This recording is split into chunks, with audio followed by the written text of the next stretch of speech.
Estamos em mais um Metrópolis Entrevista e hoje estamos aqui com a promotora de justiça Luciana Asper.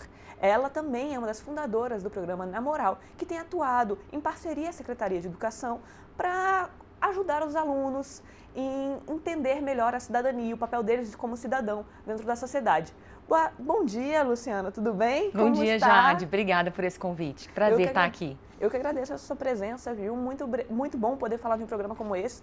Então, para quem não conhece, ano passado a gente teve uma formatura, 4.000 alunos, mas não começou tão grande assim, né? Foi um processo pequenininho. Gostaria que a senhora explicasse para quem ainda não conhece o que é o Projeto Na Moral, como ele começou, qual é a expectativa para esse ano. A gente já está em março aí, então o que a gente tem daqui para frente? Pode falar. Que legal. Tudo que existe, primeiro nasce de uma ideia. Primeiro nasce do coração e depois a gente coloca em prática, né? Então a gente pode dizer que o Na Moral, ele nasce no coração de pessoas que acreditaram naquilo que a Declaração Universal de Direitos Humanos fala, que é nações fundadas na liberdade, na justiça e na paz. A declaração também fala, né, lá no preâmbulo, que todos nós nascemos livres e iguais em direitos e dignidade. Não é isso? Sim. E existem pessoas que acreditam nesse sonho. Então, eu, juntamente com inúmeros outros colegas, a gente ingressa o Ministério Público buscando o sistema de justiça para, de fato, fazer o quê? Reconhecer direitos. Só que os anos se passam, eu tenho 32 anos de Ministério Público, 10 como estagiária e servidora e 22 como promotora, né? Os anos vão passando e aquela outra previsão da Declaração Universal que fala que todos têm direito a buscar no sistema de justiça dos tribunais competentes um remédio efetivo para suas violações de direitos, isso vai se tornando cada vez mais difícil de acreditar. O sistema de justiça, quando a gente mergulha naquilo no dia a dia, ele, na verdade, ele é um sistema de gestão das maldades humanas. A ordem jurídica, o sistema de justiça, busca colocar um limite nas nossas maldades humanas. Acontece que, muitas vezes, ele está tão abarrotado, com um volume tão grande, que ele não consegue realizar isso. Como assim? Vamos lá. Nós temos hoje, no sistema de justiça brasileiro, 84 milhões de processos circulando. No país inteiro, né? No país inteiro. Só ano passado, de acordo com o CNJ, foram 39 milhões novos que entraram. Você imagina numa população de 216 milhões... Se eu tenho 84 milhões de processos em curso, o que eu estou dizendo com isso? Sempre há um litígio, né? Geralmente há um litígio dentro de um processo judicial. E há violações de direitos. Então, o que a gente percebe, que são as nossas dores, é que existem violações de direitos demais. Para quem sonha em liberdade, justiça e paz, você conhecer que existe uma série de litígios que estão sendo discutidos no sistema de justiça, isso não vem confortar o teu propósito de vida, ou confortaria. Não, porque não é sobre reconhecer os direitos, é sobre a fruição de direitos, que são duas coisas bastante diferentes. Uma coisa é eu ter um ECA maravilhoso, é eu ter uma Constituição extraordinária, mas ninguém ou poucas pessoas, de fato, usufruírem desses direitos. As sociedades que usufruem de direitos são sociedades com cidadãos íntegros, retos, valorosos, que cumprem os seus deveres. Por quê? Porque o direito, na verdade, ele é usufruído quando ele é um fruto de um dever cumprido por outro. Não é assim? Como que eu vou ser respeitada? Porque o outro, ao invés de me agredir, ele se contém e ele me trata com gentileza, com respeito. Mas ele precisa aprender a fazer isso, concorda? É o sistema de justiça que vai ensinar para ele isso? Escola, né? Ele vai ensinar? Não vai. A escola vai ensinar. Se nós queremos a fruição de direitos, se nós queremos evitar que os direitos sejam violados, nós precisamos tratar da formação de pessoas. E não sou eu que estou dizendo isso. A gente é signatário de 60 tratados internacionais que tratam da questão da corrupção, por exemplo. E nele fala que a solução sustentável para esse problema é formar pessoas íntegras, pessoas retas, pessoas valorosas, pessoas que entendam o peso e os males que a corrupção causa à sociedade. Então, a gente precisa se antecipar ao problema. Isso que é efetivar direitos, isso que é garantir liberdades, isso que é buscar um meio em que existe justiça, em que existe paz. Porque a justiça, ela deveria, na verdade, ser mínima. Se eu tivesse, sei lá, 20 milhões de processos em curso, 10% da população discutindo violações dos seus direitos do sistema de justiça pequeno, eu estaria falando, ela está funcionando como deveria funcionar, com o residual, porque o resto da sociedade está toda se respeitando, colocando-se os limites, não é isso? É isso que a gente precisa buscar. Então, diante das dores, de perceber que o sistema de justiça por si só, ações, processos e audiências, não iria nos entregar aquele compromisso que nós fizemos como servidores públicos que fizeram um concurso para o Ministério Público, a gente precisou buscar novos caminhos. Porque a própria Constituição fala que nós somos defensores da ordem jurídica, dos princípios democráticos, né, e dos direitos sociais individuais indisponíveis, dos direitos fundamentais.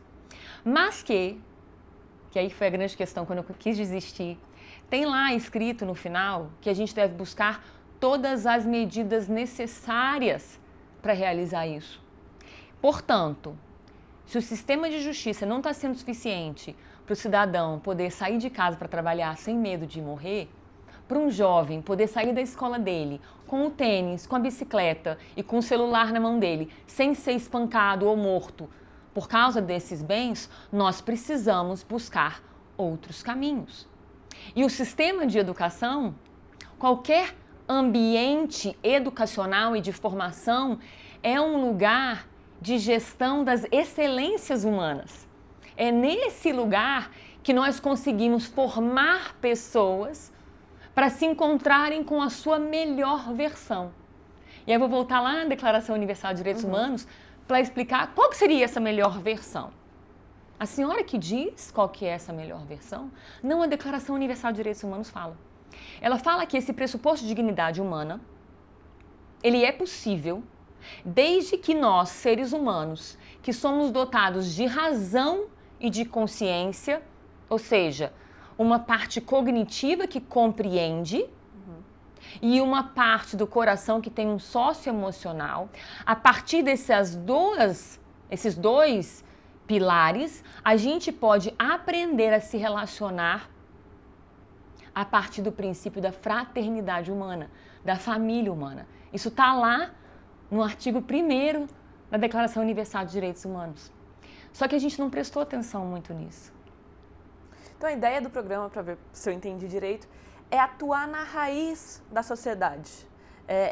Quando ainda são estudantes, são crianças, são adolescentes em formação, para ensinar a seguir um papel... Buscando essa essência humana, essa de integridade. Família humana, essa integridade, né? A questão do fator humano, onde é que a gente pode transformar qualquer coisa? Sinceramente, Jade, você pode se transformar, eu posso me transformar, mas a gente não consegue transformar outras pessoas. A gente precisa capacitá-las ao processo de autoconhecimento, identidade, conhecer quais são as virtudes, forças de caráter que ela carrega e que ela pode exercitar. Dar para ela um espaço para experimentar isso quando fora ela está experimentando tudo que é oposto. Desconfiança, passar por cima, engano, violência física, verbal, violência alimentar, violência sexual. E eu preciso de um lugar para ela experimentar isso. De modo que a gente possa dizer para a nossa sociedade, olha só, nós acreditamos lá naqueles preceitos da Declaração Universal e no que a Constituição diz. E nós vamos preparar para vocês um ambiente propício para você aprender a desfrutar e descobrir essas coisas, experimentar essas coisas. Agora, a escolha vai ser sua, não é mesmo? Ou a gente escolhe para os outros? Eu consigo escolher para um jovem se ele vai ou não usar droga? Não, mas eu preciso prepará-lo para ele compreender que liberdade não é fazer tudo aquilo que a gente quer. Liberdade é renunciar a tudo aquilo que vai tirar a gente da nossa essência, do nosso core, da nossa integridade. Isso que é liberdade. Perfeito, doutora. Mas como funciona isso na prática, então? Porque eu entendo e eu acho lindo, mas como é que dentro do dia a dia do estudante enfim, uma rede tão grande, a gente consegue levar esses ensinamentos? A senhora pode explicar como funciona? Então eu vou trazendo e contando história, Ótimo. né? Porque é importante a gente entender como que esse formato, né, de uma tecnologia social gamificada surge para poder ser replicada em todos os lugares de uma forma fácil, consistente, né? Então ele nasce de um processo que a partir de 2014 promotores e servidores do MP começaram a ir para as escolas para despertar essa possibilidade. Então nós fazíamos palestras, a gente fazia mutirões na Semana de Educação para a Vida, para poder despertar isso, né? Como que nós podemos encontrar a nossa integridade no meio da escola? E a gente lançava curativos de atitude. E os professores são tão geniais, que eles iam criando uma série de atividades lúdicas, divertidas, engajadoras, gincanas. E a gente foi, de 2015 a 2018, pegando essas melhores práticas, catalogando isso, escrevendo isso e depois sistematizando isso numa metodologia, para que ela pudesse ser não só o privilégio de uma escola ou outra, porque o professor está consumido ali na escola dele, né, o gestor. E como é que a gente faz isso chegar a um número maior de lugares, né? Então, essas experiências que hoje fazem parte do Namoral, elas foram construídas por professores e diretores, orientadores no chão da escola. Então, doutora, é um projeto que ele começou dentro da escola, no chão da escola. Ele não veio de cima para baixo, né? Ele teve um início ali com os professores e tudo mais. É isso. Então, por que nós fomos às escolas? Nas escolas estão os especialistas em seres humanos. As pessoas que escolheram a melhor parte. As pessoas que escolheram o maior sonho. O maior sonho precisa ser formar seres humanos. Tem pessoas que sonham, como Santos Dumont, construir um avião, né? Outros, como Kubitschek, sonham construir uma cidade. Outros querem pisar na lua. Outros que querem construir uma série de coisas. Mas se nós queremos liberdade, justiça e paz, se nós queremos usufruir de uma nação assim, nós precisamos formar pessoas. Porque são as pessoas que vão fazer isso acontecer. Não virá de Marte nem Júpiter. Então, os professores são aqueles que estão ali no dia a dia, diante desses seres humanos com tantas diversidades e complexidades, lidando com eles e forjando o caráter e o coração deles. Eles são uma inspiração para esses meninos. Então, a gente precisou ir até eles. Como é que vocês fazem?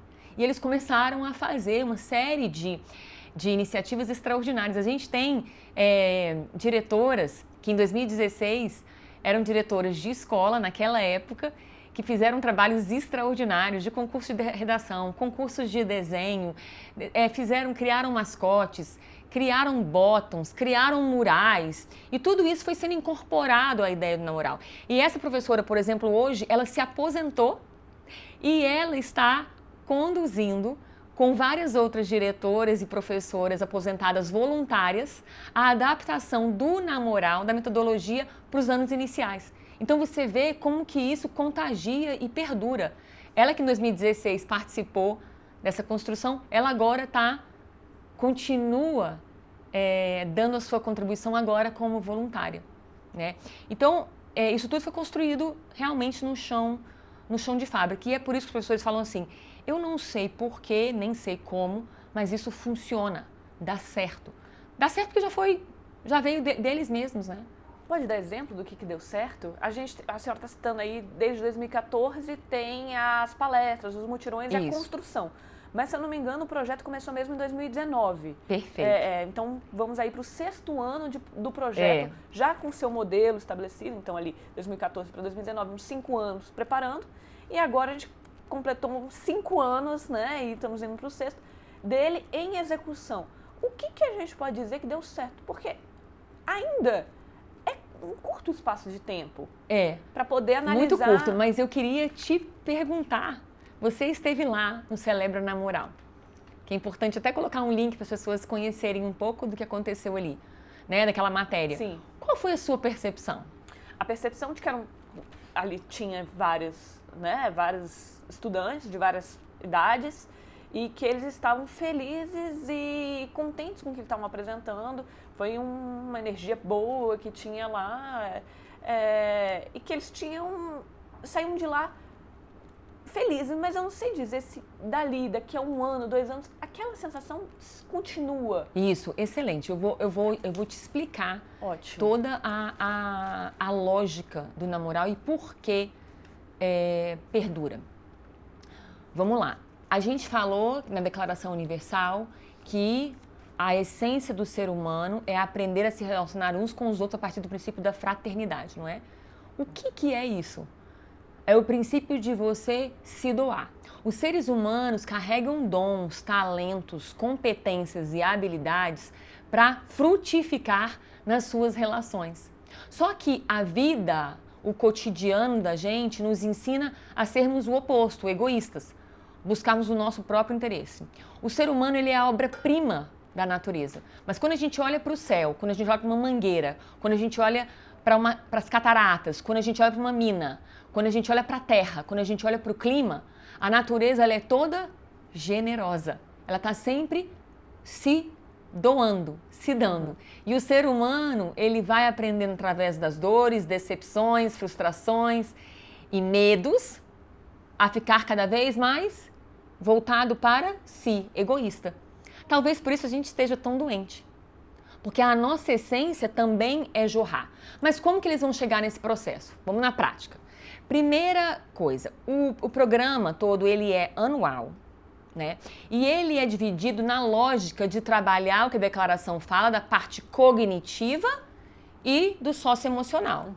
Lembra? Dotados de razão e de consciência. Eu não mudo só porque eu conheço e nem porque eu só experimento, mas quando eu entendo e experimento.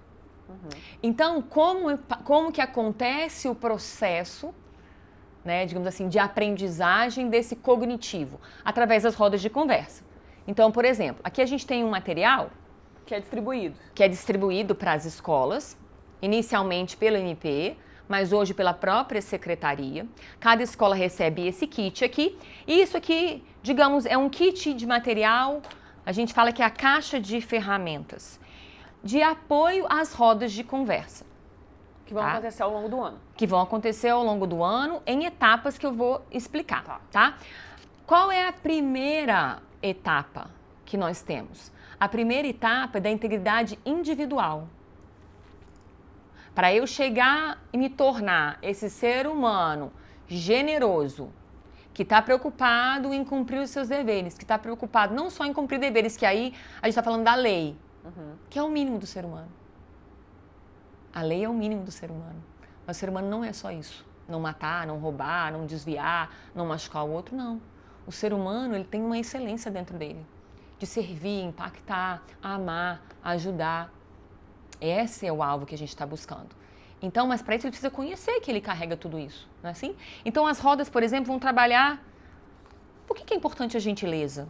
A esperança, a cidadania, a coragem, a pontualidade, a paciência, a justiça, a solidariedade, a responsabilidade, a autorresponsabilidade, o autogoverno, a generosidade, a persistência, perseverança, o equilíbrio, honestidade, coerência, verdade. Sabe o que acontece? Nós queremos que todos os seres humanos sejam assim. A gente quer conviver com pessoas assim e queremos ser lideradas por pessoas assim.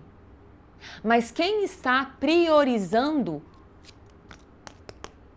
o desenvolvimento disso? Isso tem que ser uma prioridade. E esse aqui é o sonho dos professores. Sabe, professores não estão só preocupados em formar meninos que conhecem muito bem de física, de química e de biologia. E nem mesmo de português, nem de história, nem de matemática. Por quê? Hoje, mais que nunca hoje, por causa das tecnologias, do acesso à informação, do acesso a conhecimentos já produzidos, teses de doutorado, de mestrado e tudo isso é acessado em segundos. Conhecimentos de 500 anos são traduzidos ou entregues para as pessoas através das inteligências artificiais hoje em dia. É ou não é?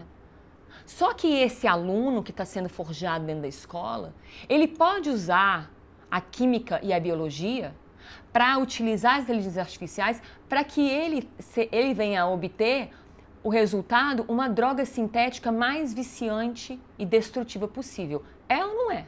Uhum. Eu posso descobrir, através das inteligências artificiais, como que eu fraudo os sistemas de sigilo de telefone para acessar o seu telefone e te ligar 500 vezes por dia para tentar fraudar você financeiramente. É ou não é? Uhum.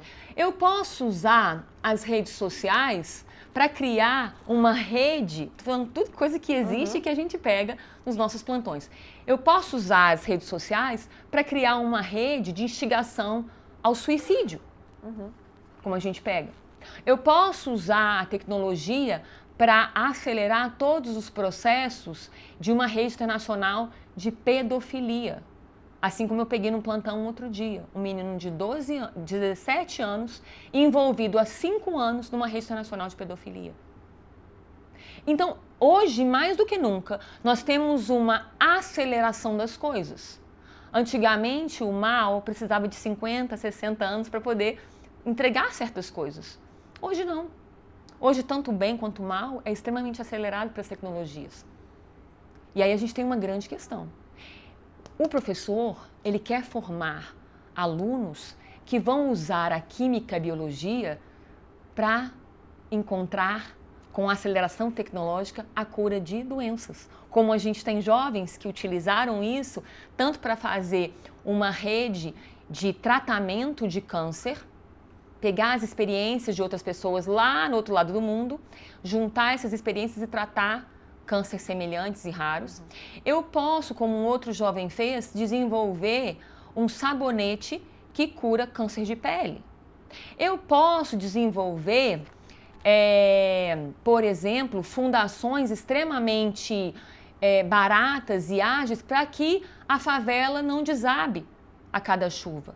Mas isso eu preciso forjar primeiro corações que vão buscar isso, que vão se importar uns com os outros, entende? Então, eles passam por essa rodas, né?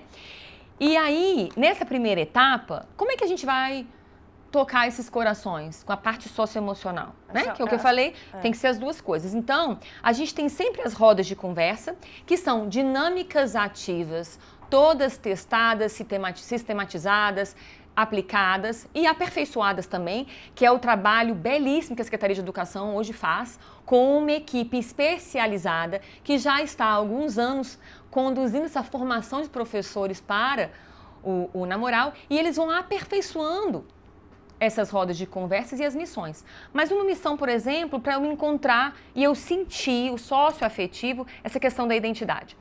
Eles criam um herói da integridade, que foi inspirado lá para o primeiro mascote, em 2016, que essa professora Neide fez numa escola, que era uma boneca, que era a Honestina, que ficava na porta da escola distribuindo conselhos de integridade e honestidade para os alunos. Ela era do nosso tamanho. Não, isso foi na época da festa junina, fizeram uma festa junina temática. Mas enfim, essa boneca nos inspirou a fazer o herói da integridade. Como é que funciona isso? Na prática, eles investem um tempo num projeto, que eu te falei, o Namoral, ele é um programa com diversos projetos dentro dele. Então, aqui eu estou trazendo alguns exemplos, tá? Okay. Mas nesse pilar da integridade individual, ele vai criar esse herói da integridade. A partir do quê? Para eu tocar o coração, precisa ser a partir de pessoas reais, que eles encontram essas virtudes e forças de caráter nessas pessoas. Então, eles vão criar um herói, que às vezes é uma pessoa da escola, é um zelador, é uma mistura das merendeiras, é uma mistura de professores, é um professor, é um pai, é um avô, é uma tia, pessoas reais que passaram na vida deles e que marcaram eles justamente por causa dessas virtudes que eles encontraram. Por quê? A partir disso, eu tiro isso de um plano teórico, cognitivo, e eu trago para um plano do coração. Uau! Apesar de eu só conhecer pessoas que mentem, que são mentirosas, eu tô vendo aqui na escola que existe a possibilidade, e é real, pessoas que vivem a partir da honestidade, da verdade. Elas são francas uns com os outros, elas são generosas. E isso vai criando um desejo de eu experimentar isso. Isso é possível. São obrigadas a exemplificar, então, né? A experimentar, exatamente. Aí elas contam, elas fazem a narrativa. Cada um escolhe um herói. Cada escola... E, aliás, acontece que algumas escolas criam uma liga inteira.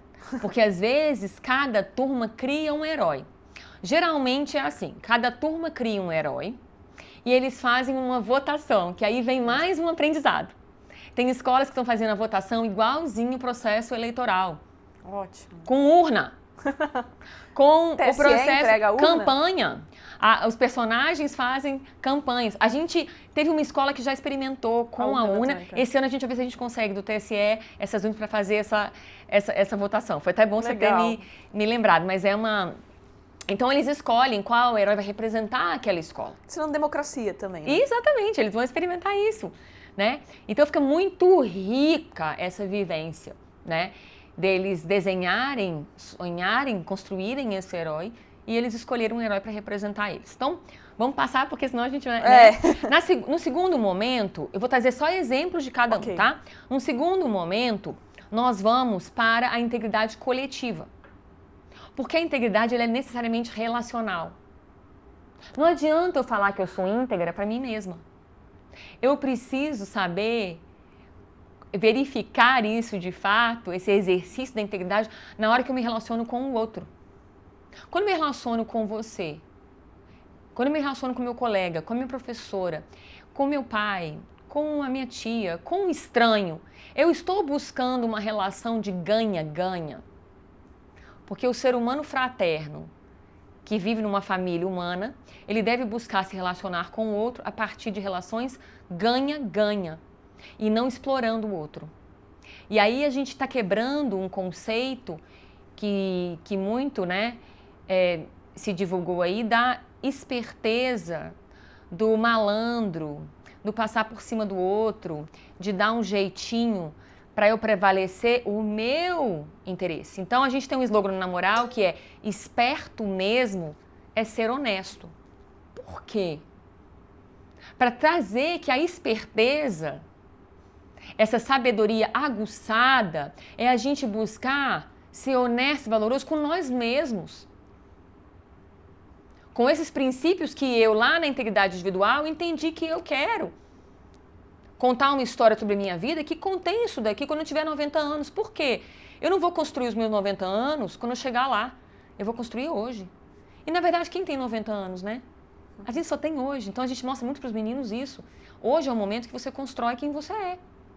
Porque nós temos esse dia de hoje para fazer isso. O sol nasceu para a gente fazer isso. Então, eles começam a discutir isso. No seu coletivo, você tem influenciado as pessoas através do seu exemplo? Você tem influenciado através de uma conversa? Então, quando a gente chega num serviço, num consultório, e alguém oferece, olha, com nota é tal preço, sem nota é tal preço. Você tem coragem de se posicionar e falar, mas por que você está fazendo essa prática? Né?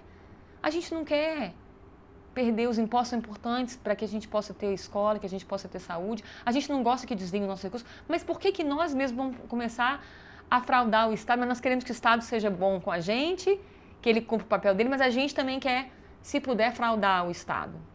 Por quê? A gente dá o trabalho disso ou não? Nas relações coletivas a gente precisa influenciar. Então, uma missão, por exemplo, aí tem as rodas, do mesmo jeito. Sim. Com dinâmicas diferentes, porque a gente quer que os meninos se engajem com perfis diferentes. Então as rodas precisam ser diferentes porque as pessoas têm perfis diferentes. Então a gente tornou tudo muito dinâmico e muito diferente para poder engajar todo mundo. Aí qual que é uma missão para experimentar isso? O Pegue e Pague. A escola faz, os meninos fazem uma vendinha para vender algo sem ninguém estar vendo. Para que eles possam medir, né, como que está esse critério, essa experiência de confiança dentro da escola. E aí a gente tem verdadeiras revoluções acontecendo a partir disso. Como assim? Porque você imagina uma escola, isso aconteceu em 2019, na primeira experiência do Namoral. Uma escola que os alunos colocam tudo da mochila no intervalo e saem para o intervalo com a mochila com medo de sumir alguma coisa. O lápis que fica, o lápis de cor que fica e tal, some dentro da sala. Eles trancam a sala. Essa é a experiência deles. De total desconfiança. Dos colegas mesmo. Dos colegas, daquele ambiente e de medo de ser furtado. Em 6 meses essa escola estava com as salas de aulas todas abertas e os materiais todos dentro da sala e os meninos convivendo como uma família no intervalo. Experimentando essa esfera de confiança. De cidadania ali, né? De cidadania. Se sentindo bem, falando, uau, eu não preciso. E várias escolas, eu estou contando assim, experiências, né? Fizeram uma caixinha de achados e perdidos em que tudo ia para lá, celular, lápis, mas até dinheiro. O pessoal devolvia. Mochila com dinheiro, carteira com dinheiro, ia parar na caixinha de achados e perdidos. E isso era uma escola que antes do projeto... Tinha notícias de agressão, de briga. As notícias eram as piores da escola. Ela era estigmatizada pela comunidade e ela, no final do processo, ela passou a ser reconhecida como uma escola amiga da cidade e os alunos se sentindo como uma família. Doutora, falando na agressão que a senhora comentou agora, eu lembrei que o projeto começou em 2019, né? 2020 a gente teve a pandemia, as escolas ficaram fechadas, então assim, o projeto também ele passou por todo esse problema. Essa questão, né? Que não foi só a escola, foi generalizado, mas afetou muito. E quando as aulas voltaram, teve muito conflito, muito problema. E como é que o projeto foi usado nessas escolas? Como é que foi trabalhado isso? A senhora comentou da agressão agora, não tinha como a gente não retomar. Porque as crianças, elas perderam, crianças, adolescentes, enfim, os jovens, adultos também, verdade, perderam a noção de convivência coletiva. Isso. Como é que foi, muito de repente, boa juntar? A sua pergunta. Realmente, houve um pedido ali de socorro nesse retorno, várias escolas pedindo palestras, conversas com os professores sobre isso. E o que aconteceu? Exatamente essa que é a questão. Como é que nós esperamos que pessoas que ficaram... E aí o Namoral, ele realmente ficou num momento de desenvolvimento de metodologias e ele foi para as universidades fazer uma experiência digital, online, e deu certo. Mas no que toca aqui, realmente não teve como aplicar ele presencialmente. Então, a gente foi mergulhar na adaptação dos materiais para o ensino médio. A gente foi dedicar a essa energia, esse tempo. Trabalhamos muito, nunca trabalhamos tanto, né? A Secretaria de Educação com o MPDFT, o Namoral, para desenvolver para o ensino médio. Mas o que aconteceu?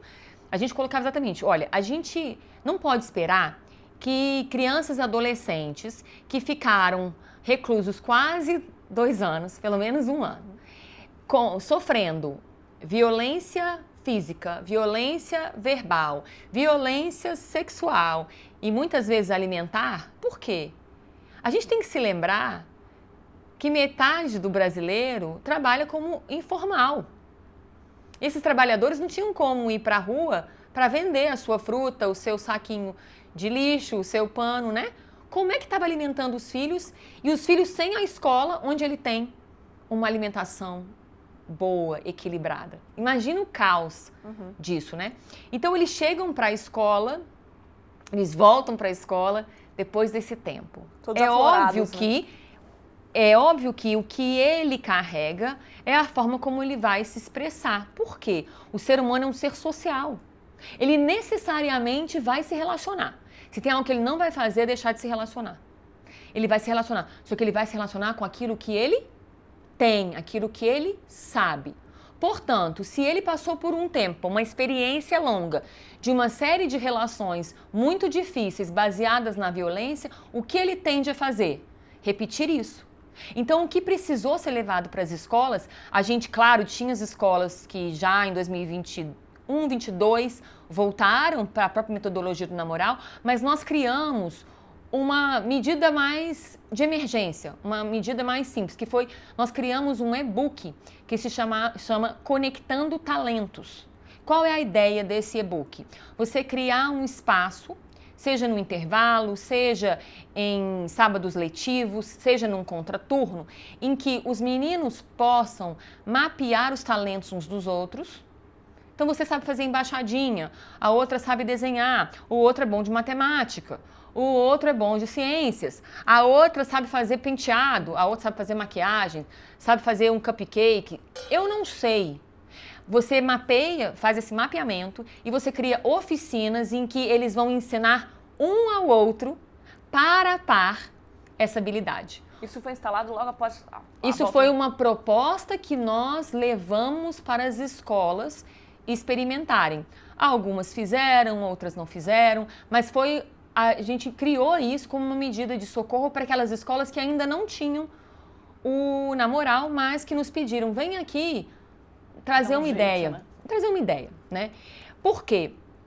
Quando eu coloco um ser humano com o outro, para ele se conectar através de algo que ele sabe fazer, eu resolvo muitas coisas. Eu resolvo o problema de autoestima. Eu começo a me encontrar e eu me entrego. Então, eu vou estar atendendo aquele pressuposto que é a essência do ser humano, de se entregar. E o outro que aprendeu vai sentir gratidão. Então, eu conecto pessoas que às vezes iam estar se agredindo, eu conecto elas no interesse comum de um jeito muito simples. Simples, através de oficinas organizadas pela escola. Então, essa é uma ideia. Mas vamos dar sequência. Essa metodologia, por exemplo, do Conectando Talentos, já está sendo aplicada no ensino médio, para que eles possam fazer essas oficinas entre si. Então, isso foi também absorvido nesse ano nas metodologias para o ensino médio. Finalmente, nós chegamos no terceiro pilar, que talvez nas entrevistas que foram feitas no Celebra Na Moral, foi o que mais se destacou e é o que mais importa.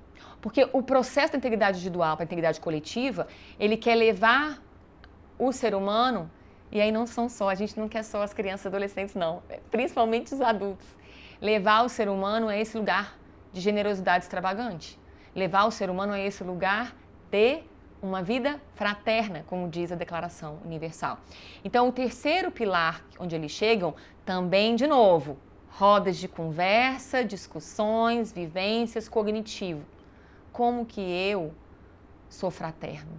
Como que eu sou generoso? Como que eu impacto vidas? O que eu tenho para impactar essas vidas? Eu preciso desenvolver projetos, né?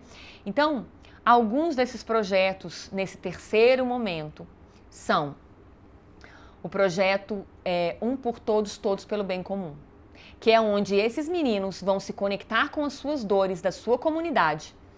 Então, qual é a minha dor? A minha dor é aquele abrigo que não tem roupa, que não tem comida, que não tem apoio, que não tem ninguém para ir lá dar atenção. Então, nós vamos fazer uma ação social nesse abrigo.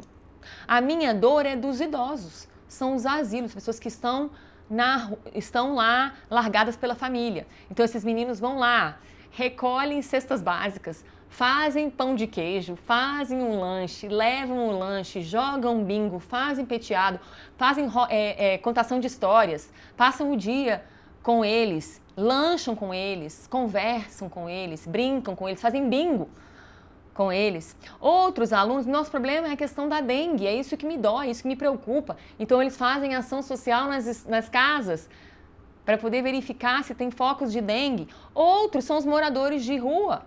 Então, vão para a cozinha com as merendeiras, fazer quentinhas para distribuir na rua. Outras crianças fizeram uma festa de Dia das Crianças para um abrigo. Mas não só fizeram a festa, como foram os animadores, encheram os balões, decolaram, fizeram um bolo, fizeram um kit higiene, escova de dente, sabonete, recolheram presentes. Crianças que começam o ano se vendo como vulneráveis e vítimas, incapazes de nada, de qualquer coisa, terminam o ano sendo a resposta das dores para as outras. As crianças sonhavam em levar um presente para cada criança. Essas crianças recolheram 4 presentes para cada criança que elas foram levar. E embrulharam, levaram, chegaram lá.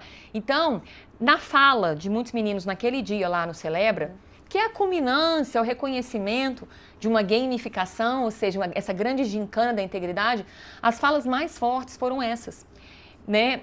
Jovens de escolas e situações muito vulneráveis, falando que eu nunca imaginei, e aí eu vou responder aquela tua pergunta inicial, como que isso perdura? Eu nunca imaginei que eu pudesse ser, ou que eu tivesse alguma coisa para dar para alguém.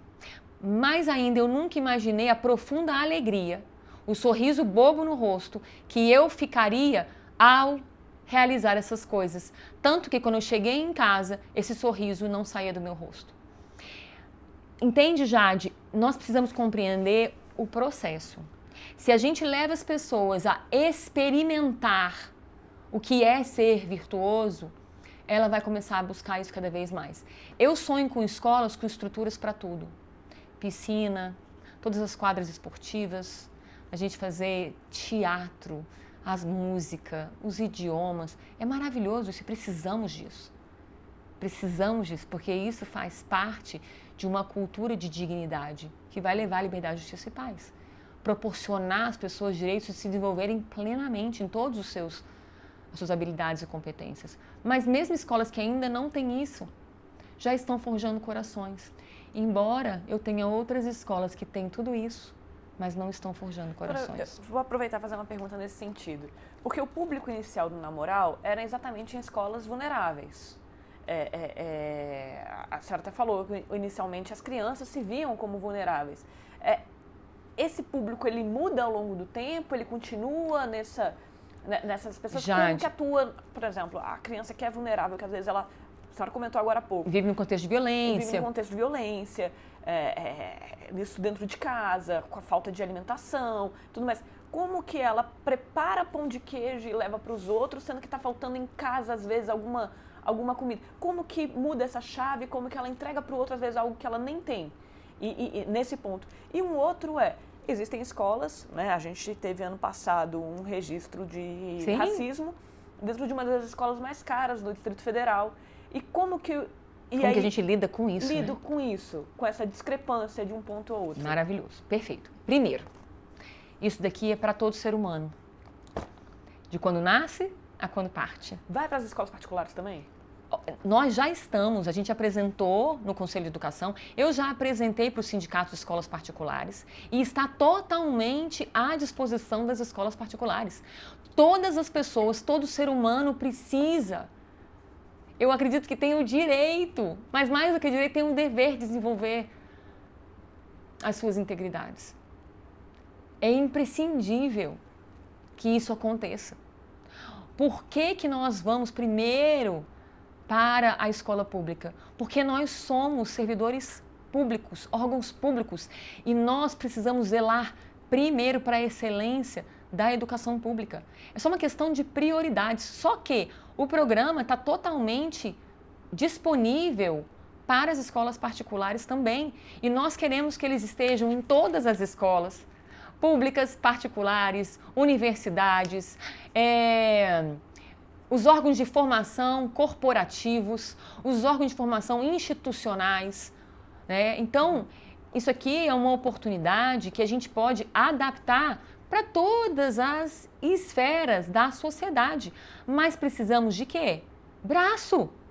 Por isso que eu falei, qualquer onde a gente estiver, a gente precisa se perguntar, é uma prioridade para mim? É uma prioridade para a Jade, onde ela está, fomentar a educação para a integridade, a formação de seres humanos íntegros, diante de todas as reportagens e dores que você vive o tempo todo. É importante, mais do que importante, é prioritário formar pessoas íntegras? Essa é a pergunta que a gente tem que se fazer, onde nós estivermos. Por quê? Se é prioritário, eu preciso dedicar tempo e dinheiro e os recursos, todos os outros recursos para isso. Isso é uma expressão de prioridade, porque não adianta eu ter discurso de prioridade e não fazer. Então, por exemplo, a secretária de Educação, a Elvia Paranaguá, a professora Elvia, é uma pessoa que colocou isso absolutamente como uma prioridade da Secretaria de Educação. Por isso que está funcionando.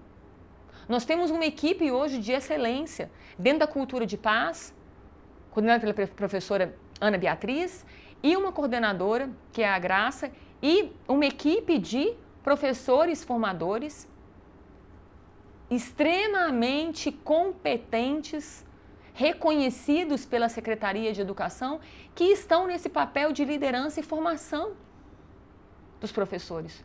Mas por quê? Só porque ela decidiu que isso é uma prioridade e uma urgência. Urgência não é fazer as coisas com pressa, mas urgência é não procrastinar para amanhã o que eu preciso fazer hoje. Porque é ou não é urgente forjar os corações diante de uma aceleração de acesso à informação e a conhecimento? Como que esse conhecimento e informação vai ser alcançado, gerido pelas pessoas? Com que intenção e com que coração? E qual vai ser o reflexo disso na nossa sociedade? Essa sociedade vai se tornar mais fraterna ou mais ferida? Vai depender desses corações que a gente está forjando. Mas voltando então à pergunta ali, como a pessoa ela tira algo que às vezes ela nem tem para levar para o outro? Aí a questão não é ela tirar nada do que ela tem, pelo claro, contrário, não. Assim. É ela descobrir o que ela tem que ela ainda não está explorando devidamente. Então, por exemplo, vamos lá. Eu posso ter a habilidade de fazer uma coleta de alimentos que eu nunca experimentei fazer isso. Então os meninos vão se organizar, e aí que é incrível, que são as coisas que a gente vai descobrindo que a gente nem imaginava. Vai havendo entre eles uma gestão de competências. Um vai descobrindo que é bom de audiovisual, o outro que é bom de entrevista, o outro que é bom de planejamento, o outro que é bom para ir pedir. Então, eles traçam esses planos e eles dividem tarefas entre eles. Então, o que nós vamos fazer para poder atender a esse abrigo? A gente precisa levar a cesta básica para eles. Então, eles vão montar um esquema dentro da escola para poder fazer isso. Já fizeram um PEG-PAG muito interessante, em que eles pediram alimentos básicos, arroz, feijão, né, ovo, farinha, e eles colocaram esses alimentos dentro da própria escola para servir como PEG-PAG num valor simbólico. Ou seja, 1 quilo de feijão por R$1. Então, eles experimentaram a integridade, a cultura da confiança, mas ainda assim supriu necessidade de pessoas que precisavam levar o quilo de feijão para casa. Outros foram para a cozinha com a merendeira, com ingredientes que eles juntaram, os professores também contribuíram, né? E foram fazer esse pão de queijo, esse bolo que eles iam levar pro asilo. Não é para tirar nada deles, pelo contrário, é para eles serem criativos em alcançar essas coisas. Outros conseguiram que a mãe ou uma tia fizesse os bolinhos e venderam esses bolinhos, que o preço de custo foi 50 centavos, por R$2. E conseguiram juntar dinheiro para fazer as suas ações solidárias, né? Então, esse ano a gente tem possibilidade da Secretaria destinar recursos para essas escolas fazerem essas ações ainda por cima, porque aí vai multiplicar muito mais. Mas é tudo sobre a gente instigar esses meninos à criatividade. Como que eles são criativos para se manterem livres dentro do conceito de liberdade, que é construir esse ser humano íntegro. Então a gente aguça neles isso. E tantos professores quanto os alunos trazem soluções absolutamente geniais. A gente fica assim impactado, de boca aberta, do que eles desenvolvem. Por isso que é sempre crescente. Um exemplo foi esse que eu acabei de dar, da alimentação, do PEG-PAG, como é que, né, dos presentes. Então eles vão criando, e cada história, a gente faz rodas de conversa com os professores e diretores nas regionais, né? E cada vez que a gente senta com eles, a gente fica muito impactado com as histórias que os professores estão trazendo. E eles falam, olha, agora eu estou sentindo, é muito mais palpável e real, que eu estou vendo que a gente está dando as oportunidades para eles experimentarem dentro da escola esse ecossistema de virtudes e valores. Eles estão experimentando, e isso é uma oportunidade para escolher. Porque a minha dor é quando a gente vai falar de integridade dentro de presídio.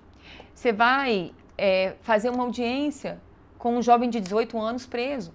E a dor que vem sempre, a pergunta que vem sempre é: será que ele teve oportunidade de escolher? Por quê? Escolha precisa ser entre dois referenciais, não é isso? Uhum. Eu só escolho entre duas coisas. Mas se a minha experiência única foi de violências, desonestidade, dores, como é que eu vou aprender ou saber que existe outra? Então a escola precisa ser esse lugar, esse oásis da outra experiência, para que ele escolha. Professora, doutora. Não, por favor, aí você me elogiou assim, agora. É porque a gente está tendo uma aula aqui. Mas, doutora, em relação o namoral, ele surgiu de um outro exemplo? Ele foi, assim, claro que teve aqueles anos de formação, construção, mas existia algo que se espelhava ou ele está sendo agora um espelho para outros lugares do país ou referências? Como é que está a repercussão disso internacional? Então, sempre tem referências muito grandes. A gente teve um programa em 2000 que se chamava O que você tem a ver com a corrupção, que era um chamado a esse lugar de olhar para si. O Namoral, ele nasceu dessas nossas iniciativas, que se chamava Cidadão contra a Corrupção, ou seja, um cidadão buscando a cidadania.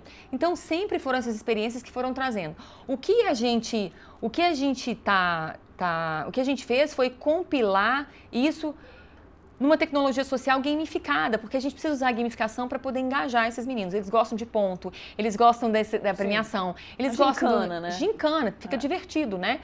E a gente precisa usar essas técnicas da neurociência para engajar eles. Mas o que é bacana é que já em 2018, por causa das experiências que a gente estava tendo, a própria Unesco, a sede lá europeia, nos convidou para participar da construção de guias de política pública da cultura da legalidade, para fortalecer a cultura da legalidade, que seja o respeito à norma. A senhora estava em São Paulo agora há pouco para falar disso também da Unesco, não é? Lá também, exatamente. Aí, essas conexões, elas vão sempre se mantendo, né? Porque a Unesco, a ONU-ODC, a própria OCDE, está sempre buscando a efetivação nos países dos tratados internacionais que nós somos signatários. Então, nós somos signatários da Declaração de Doha, que prevê isso, o fortalecimento da cultura da legalidade, o fortalecimento da cultura da integridade. Então, eu participei da construção desses 3 guias de política pública com especialistas do mundo inteiro, do Japão, da Alemanha, da Itália, e essas conexões ainda existem até hoje. E, há algumas semanas, teve um evento em São Paulo, da Unesco, que foi o Cidadaniar, né? Transformar a cidadania num verbo, né? E o Namoral foi convidado para trazer justamente essa experiência prática, como é que isso acontece, né? Na formação e no chão da escola. E foi extraordinário, porque ali também se abrem outras conexões. Existe uma rede nacional de educação para a cidadania, né? Existem pessoas que estão fazendo trabalhos lindos, extraordinários. A gente tem o trabalho da Controladoria do Estado de Goiás, que faz o estudante de atitude, que é maravilhoso também, que pega essa parte do estudante ser aquele que tem um olhar de controlar políticas públicas. E a gente tem isso no nosso ensino médio também, no Namoral. Porque ele precisa se ver como o dono das políticas públicas, responsáveis por fiscalizar aquelas políticas e poder também aperfeiçoar as políticas públicas. Esse é o cidadão pleno, né, que participa de tudo isso.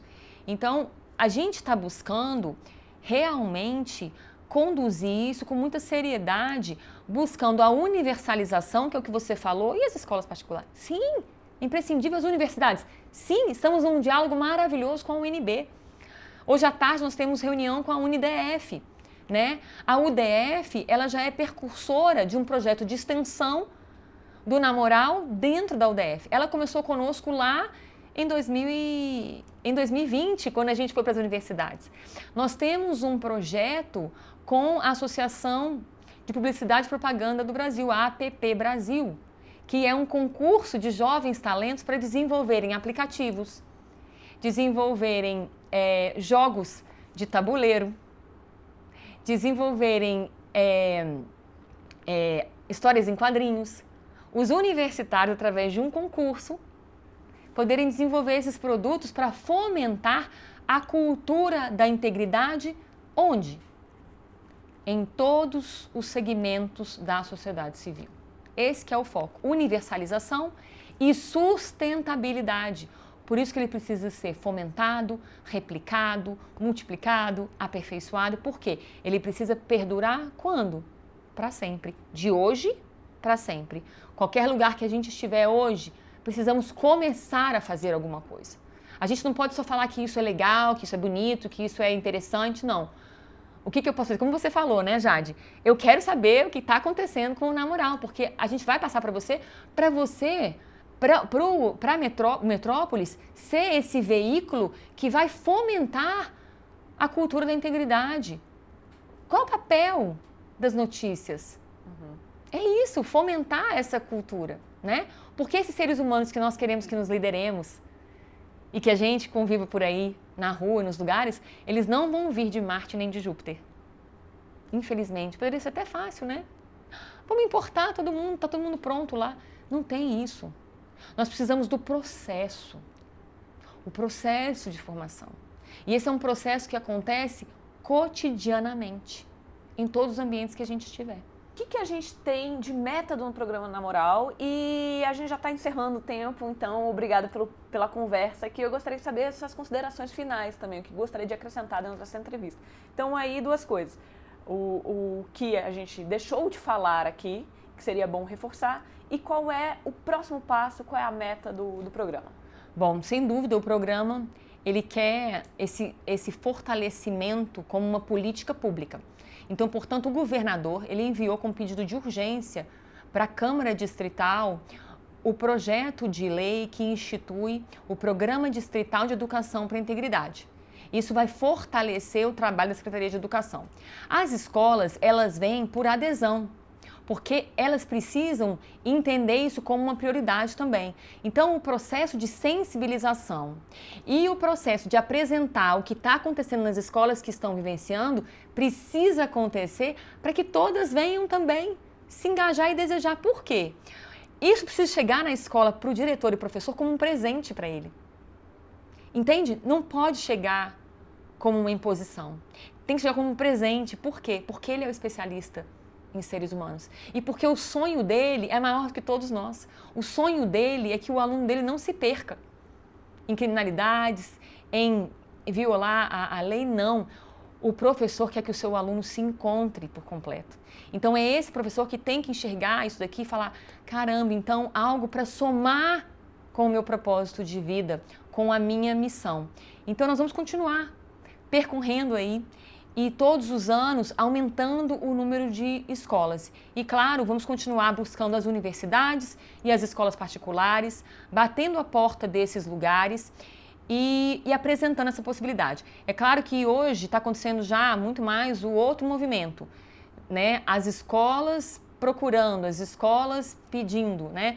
Nós estamos com o Na Moral no Rio de Janeiro, algumas escolas em Pernambuco, Mato Grosso, São Paulo, Piracicaba. Sim, né? Esse aqui, ele é realmente uma tecnologia social replicável, desenvolvida em parceria, mas principalmente pela Secretaria de Educação do DF. O grande mérito está nos professores do Distrito Federal, que se uniram a nós e nos receberam para poder trazer, apoiá-los, sistematizar, reconhecer esse trabalho belíssimo que eles fazem. Perfeito. Muito obrigada, viu, doutora, por falar com a gente aqui.